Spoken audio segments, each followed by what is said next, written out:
De même, la langue est un petit membre et elle s'évente des grandes choses. Voici, comme un petit feu peut embraser une grande forêt, la langue aussi est un feu. C'est le monde de l'iniquité. La langue est placée parmi nos membres, souillant tout le corps et enflammant le cours de la vie, étant elle-même enflammée par la guéhenne. Toutes les espèces de bêtes et d'oiseaux, de reptiles et d'animaux marins sont domptés et ont été domptés par la nature humaine.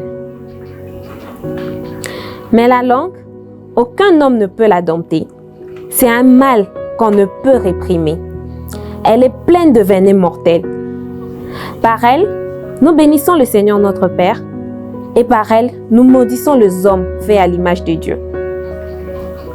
De la même bouche sortent la bénédiction et la malédiction. Il ne faut pas, mes frères, qu'il en soit ainsi. La source fait-elle jaillir par la même ouverture l'eau douce et l'eau amère? Un figuier, mes frères, peut-il produire des oliviers ou une vigne de figues? De l'eau salée ne peut pas non plus produire de l'eau douce. Chers enfants de Dieu, chers maîtres, chers dirigeants, chers parents, comment utilisez-vous votre langue? Lorsque vous êtes à genoux chaque soir, en train de prier, de demander à Dieu, vous utilisez cette langue-là. Seulement vous qui utilisez la même langue pour insulter vos enfants, pour dénigrer vos proches, pour dénigrer vos prochains. Ne savez-vous pas que lorsque vous dites du mal à quelqu'un, le fait juste de parler, de prononcer, peut détruire toute une vie, peut briser toute de générations, peut faire perdre quelqu'un la confiance en soi. Comment vous dites enfant de Dieu, le matin vous priez, juste en sortant de votre chambre, vous grondez l'enfant avec des injures. Comment? Avec cette même bouche. Vous bénissez, avec cette même bouche-là, vous maudissez au bongaté na vie. Pourquoi vous faites ça? Comment pouvez-vous le faire? Ne savez-vous pas que votre langue que vous utilisez là pour faire de prière, vous devez continuer à garder ce même voix pour prier, pour bénir, pour sortir de mots encourageants, pour motiver, pour booster.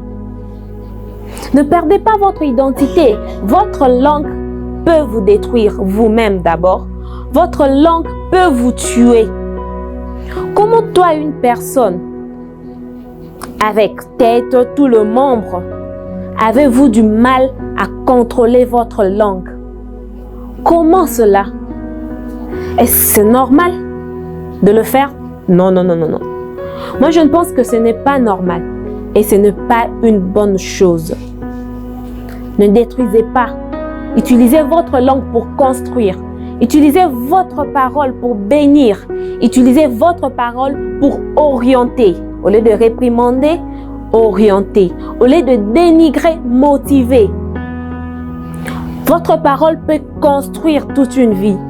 Votre parole peut changer de destination, peut changer de destin, peut changer tout un monde et toute une nation. Chers serviteurs de Dieu, vous imposez le main. Avec cette même bouche-là, vous dites que Dieu vous bénisse. Que dites-vous à votre femme? Que dites-vous à vos enfants? Que dites-vous aux personnes qui vous entourent? Dieu vient aujourd'hui, non pour vous punir, mais c'est pour vous instruire à nouveau, pour vous rappeler de faire le bien. Utilisez votre langue pour faire le bien. Voilà pourquoi c'est toujours prudent et important avant de parler. Prenez le temps de réfléchir, prenez le temps de peser vos mots. Que vous soyez en colère, que vous soyez irrité, que vous soyez à bout. Prenez le temps de réfléchir et de savoir ce qui peut sortir de votre bouche. On ne vous a pas interdit de vous mettre en colère. On ne vous a pas interdit de ramener quelqu'un sur le droit chemin, mais utilisez les bons mots. Le mot exact. C'est pas en insultant que vous allez motiver votre enfant à devenir plus intelligent parce qu'il a échoué à l'école. Non, non, non. Vous pouvez bien lui faire comprendre que ça là, ce que tu fais, ce n'est pas bien. Essaye de bien revoir tes notes. Essaye de revoir tes cours fréquemment. Tu vas réussir prochainement. Au lieu de lui faire comprendre qu'il n'est un moins que rien, vous lui faites comprendre qu'il peut faire mieux qu'il l'a fait avant. C'est ainsi que vous devez vous comporter. C'est ainsi que vous devez conduire votre vie. La bénédiction s'attache. La Bible dit que la vie et la mort sont au pouvoir de la langue. Savez-vous combien de personnes vous avez tuées avec vos paroles? Savez-vous combien de vies vous avez détruites avec vos mots?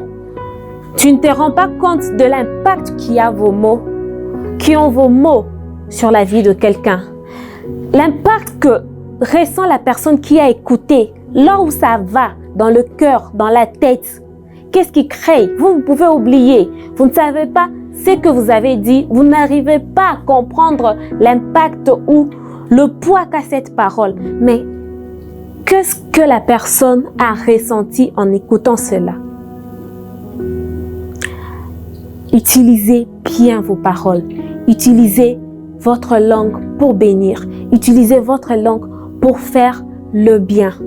Rien que du bien. Car cette langue-là peut vous mener au paradis. La même langue peut vous conduire en enfer.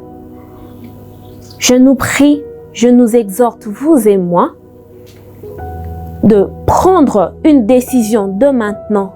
Si on a blessé, d'arrêter.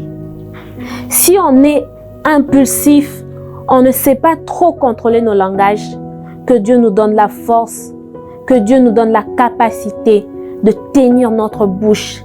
Le plus important pour un homme, c'est de tenir sa langue disciplinée. C'est tellement important pour un enfant de Dieu de tenir sa langue, de la tenir. N'oubliez pas cela. C'est mieux de garder silence, même si vous avez de tonnes de paroles à dire. Ah, ça dérange. C'est mieux de garder silence, même si vous avez de tonnes de paroles à sortir, que de dire de méchanceté. Que Dieu nous aide à faire du bien, que Dieu nous aide à utiliser notre parole, notre langage verbal pour sa gloire. Rien que pour sa gloire et pour apporter la joie, la bonne humeur et la paix dans la vie de nos prochains. Qu'il nous pardonne là où on a fauté, qu'il nous pardonne là où on a blessé, qu'il nous donne la force de pardonner à ceux qui nous ont blessés, qu'il nous donne la force d'oublier ceux qui nous ont blessés, de paroles qu'ils ont sorties et de garder que ce qu'il y a de bien. Que Dieu nous bénisse, que Dieu nous garde encore heureux, en bonne santé et retrouvons-nous à la prochaine. N'oubliez pas surtout, sur la table Parlons du Christ fête cette année, c'est 2 ans.